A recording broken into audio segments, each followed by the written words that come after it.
I've made an enemy of my own bed.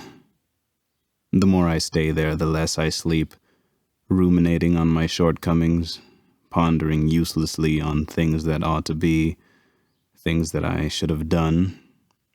Ought tos and should haves are just wastes of thought, but at such an hour I can't help but think them.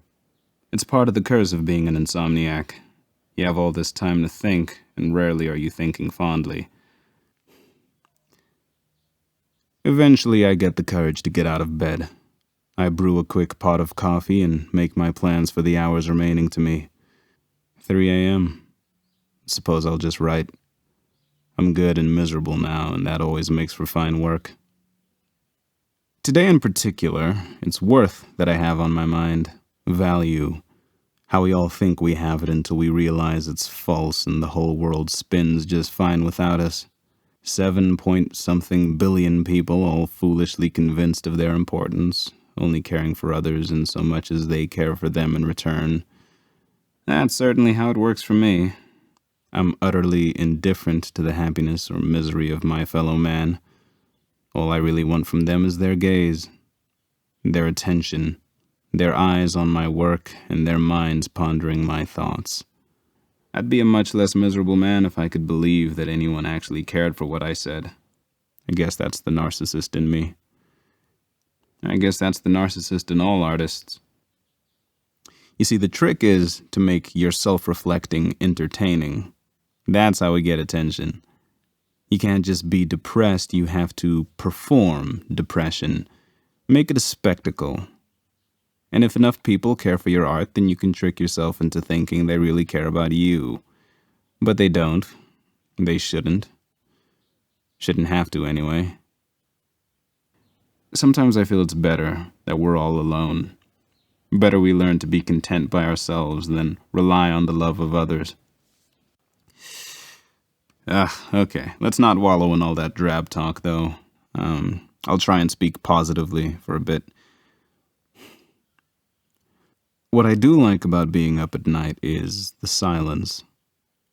You have a good few hours where all the world's asleep and it's just you alone with your thoughts.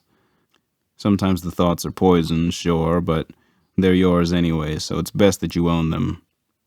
In that silence, you get to put aside all the nonsense of the waking world and just be openly, intimately, and unashamedly self-centered. I mean, why not? No one's there with you. No one to judge. Not that they care to judge. You have these bonus few hours of consciousness that you can use to assess the world and your place in it, something we rarely have the time for when the sun's out. And it can be wonderful. The silence, the darkness, the peaceful solitude, almost to the point where you lament the sunrise. At my place, the sunrises aren't golden, you see, they're all blue and misty. Too many trees to see that warm horizon. You hear the birds first, and then the street lamps go off, and that orange glow in the street goes cold, and the fog from the river starts to set in. It's pretty, but it marks the end of your solitude. I prefer the cold sunrises to the warm ones, all honesty. Probably just because I'm a cold person. And that dawning of the new day, that transition between the quiet world of contemplation and the bustle of the new day, it saddens you. It's a pretty moment, but it saddens you because you don't know when next you won't be able to sleep. You don't know when next you'll be permitted a few hours of self-reflection, and you'll be truly honest with yourself. And here I said I'd be positive. As I write this, I see that dawn happening through the window.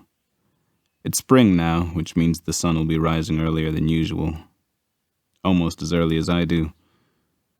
I'll miss winter, but she'll be back next year, I suppose. I can be patient until then.